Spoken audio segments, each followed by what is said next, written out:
فلسطین کی ایک عورت ہے جو فلسطین کے اندر اسرائیل نے قبضہ کرا نا، تو ان کے برابر میں جو ملک شام ہے، فلسطین کے کچھ لوگ نکل کے آ گئے، شام کے اندر یرموک شہر کے اندر پناہ گزین کیمپ لگا دیے، بیچارے اپنا گھر بار چھوڑ کے آ گئے سب لوگ۔ تو ایک میں نے پڑھا کہ اس فلسطین سے جو پناہ گزین کیمپ میں شام میں جو لٹے پٹے لوگ آئے تھے، ان کے اندر ایک عورت ہے سارہ ابو راشد۔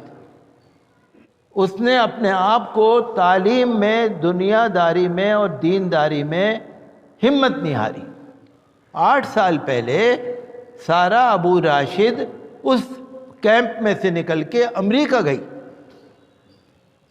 امریکہ کی ہارورڈ یونیورسٹی کے اندر اس نے تعلیم حاصل کی، اور واشنگٹن ایجنسی نے خبر دی دنیا میں کہ سارہ ابو راشد کو امریکہ کی ہارورڈ یونیورسٹی نے انعام دیا $12 لاکھ، کہ ہارورڈ یونیورسٹی کے اندر سب سے بہترین تعلیمی پرفارمنس، سب سے بہترین تعلیم کا جو اس نے کردار پیش کیا، سارہ ابو راشد نے، حجاب والی عورت ہے وہ، پر قینچ نہیں ہے، حجاب والی عورت ہے۔ سارہ ابو راشد کا ساری دنیا میں نام ہے۔ $12 لاکھ، آپ نے سنا تھا نا انڈیا والے کہہ رہے تھے ڈالر مضبوط ہو گیا، وہی مضبوط والا ڈالر، $12 لاکھ امریکی ڈالر اس کو دیا۔ اور سنیے، اس نے جو نظم لکھی امریکہ کی یونیورسٹیوں کے کورس میں اس کو شامل کیا گیا۔ اس نے جو ڈرامہ لکھا، حالات کے مطابق جو حالات اس نے پیش کیے، ڈرامہ اور سیریل لکھا، امریکہ کے 16 شہروں میں وہ دکھایا جا چکا ہے۔ اس نے جو مضمون لکھے، امریکہ کے 10 بڑے بڑے ریسرچ کے اور تحقیقی جرائد کے اندر، میگزین کے اندر اس کے مضامین شائع ہو چکے ہیں۔ حجاب والی عورت ہے سارہ ابو راشد۔ جب ہم مسلمانوں کی ایسے خبریں پڑھتے ہیں نا، سچ پوچھیے ہمارا تو خون بڑھ جاتا ہے، ہمیں خوشی ہوتی ہے۔ میں آپ کو اس لیے بتاتا ہوں کہ ہماری بھی بہن بیٹیاں ہیں، ان کا حوصلہ بندھانے کی ضرورت ہے۔ انڈیا کا میڈیا کچھ کہے نہ کہے، یہ امریکہ کا میڈیا کہہ رہا ہے، دنیا میں خبر جا رہی ہے۔ اور سارہ ابو راشد کو جو 2018 میں یونانی کانفرنس ہوئی تھی، سفیروں کا ڈیمو کانفرنس ہوئی تھی، اس کے اندر بھی انہوں نے شرکت کی تھی۔ اور میں پڑھ رہا تھا کہ غزہ ایجنسی نے بتایا، غزہ جو فلسطین کا ایک علاقہ ہے جہاں پر اسرائیل نے قبضہ کر رکھا ہے، غزہ کے ہسپتال میں ڈاکٹر نہیں جا سکتے جب تک اسرائیل اجازت نہ دے، دوائیں نہیں جا سکتی، دودھ نہیں جا سکتا، کھانا پینا نہیں جا سکتا جب تک اسرائیل پرمیشن نہ دے۔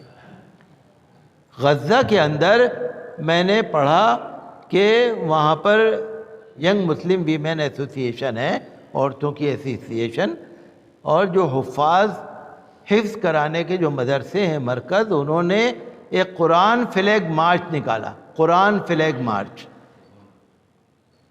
اس میں 800 مسلمان حجاب والی لڑکیوں نے ایک فلیگ مارچ نکالا، ایک ہاتھ میں قرآن، ایک ہاتھ میں فلسطین کا جھنڈا۔ فلسطین چوک سے لے کے عمر المختار شاہراہ ہوتے ہوئے فلسطینی پارلیمنٹ تک انہوں نے بہت بڑا مارچ نکالا۔ تو حوصلہ ٹوٹا نہیں ہے، حوصلہ ٹوٹا نہیں ہے اور ٹوٹے گا بھی نہیں۔ یہ 18 20 سال 15 سال کی لڑکیوں کی بات میں بتا رہا ہوں کہ انہوں نے ایک ہاتھ میں قرآن، ایک ہاتھ میں جھنڈا فلسطین کا، اور انہوں نے مارچ نکالا، اور غزہ ایجنسی نے اس خبر کو شائع کیا۔ تو میں آپ کو اس لیے بتا دیتا ہوں تاکہ آپ کو یہ سب پتہ رہے۔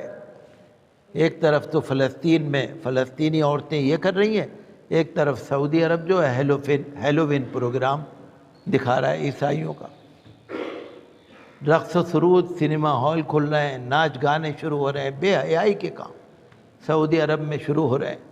حالانکہ وہ تو خادم حرمین شریفین ہے، مکہ مکرمہ مدینہ منورہ ہے اس کے اندر تو، لیکن وہاں پر اس قدر اب اگر عیسائی مذہب کا انہوں نے کوئی پروگرام دکھایا تو میں یہ پوچھنا چاہتا ہوں، دنیا میں تو بہت سارے مذہب ہیں، تو کیا سب کا ہی دکھاؤ گے؟ ابھی تو آپ نے عیسائیوں کا دکھا دیا، پھر یہودیوں کا دکھا دو گے، پھر اوروں کا دکھاؤ گے، یہی کرتے رہو گے بس۔ ہمیں شریعت کا راستہ اپنانے کی ضرورت ہے، اور میں تو یہی کہوں گا جو اللہ چاہے گا وہی ہوگا۔